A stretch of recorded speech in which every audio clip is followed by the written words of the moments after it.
And it is also an opportunity to have a conversation with the community. Sure. Like, what's important about where you live, and where do you want to go from there? Like, part of what we want to know is that why is our place special? Why are we important? What about our history? What about our place that's important? And part of the attitude when I grew up here was that this place was not important. And so it's time for that narrative to change. And the population decline that we went through for 70 years is no more. Our population is stabilized. It's even ticking up. And so it is time for a new story. It is time for a new narrative. And public art is a way of expressing that.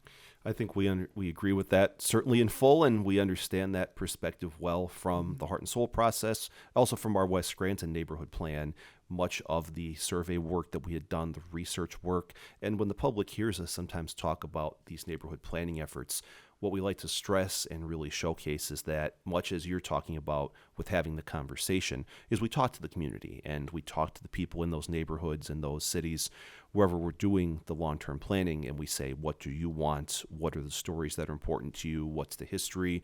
The passions there that are important in your life and your family life and lineage. And we work to try to harness that and really display that where we can and use that where we can to build new chapters to the future while honoring the past. Right. And I think, and those attitudes really make a big difference.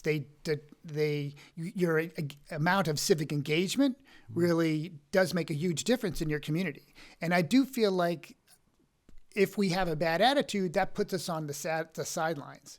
And there's a whole bunch of latent energy that's sitting down there when you feel like your community is not worth your contributions. If it's not worth your time, your talent, your energy, your imagination, then you're really missing out on a community. But once you feel like you're from a place that's worth contributing to, then that's what we need for our communities to succeed. We don't have to wait for some outside force to come save us. It's all of us working together and in a positive attitude that this work is worth our contributions that'll make the difference in our communities.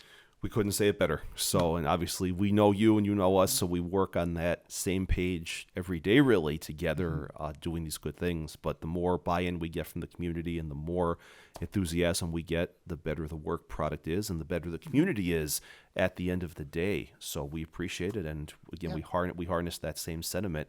And it's good and it's fun. We enjoy it. We know you enjoy it, and we enjoy working together with you, with the other folks who have appeared on this podcast, numerous others. Yeah, you and I, we have these jobs where we get to contribute to the community, so it's really very special. It's a very purposeful way to live our lives. But also others with, it's purposeful for anybody to get involved in their community. And so that's what we've found, like sort of leading people to getting involved.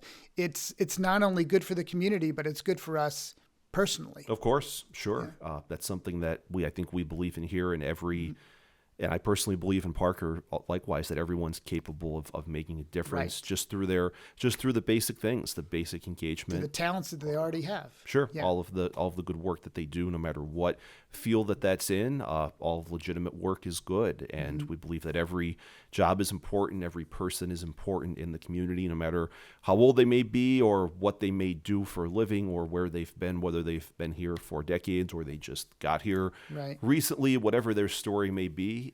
There's certainly potential to impact the community in a good way. And everyone is important in doing that from every job you can possibly think of. And we could go through a whole litany of those things, but I think you get that. And obviously I think our listeners do as well. So we appreciate that. On that note, to talk a little bit more about your story, you bring in some really interesting stuff from those 2+ decades where you were away, as you said. If you could tell us a little bit about your education and some of the work that you've done for our country through, I believe, the Foreign Service. We will call it the State Department, if that's accurate. We'd love to hear a little bit about that, because there's many folks who serve our country from our community. Many of those serve in the military, but also others serve in the civil service or the Foreign Service, and those are the jobs that we might not always see, but they're behind the headlines, and they're certainly shaping the world that we live in. So if you could tell us a little bit about that, if you could, what you could, be great. Yeah. I've had a very varied career, and it's really suited me very well.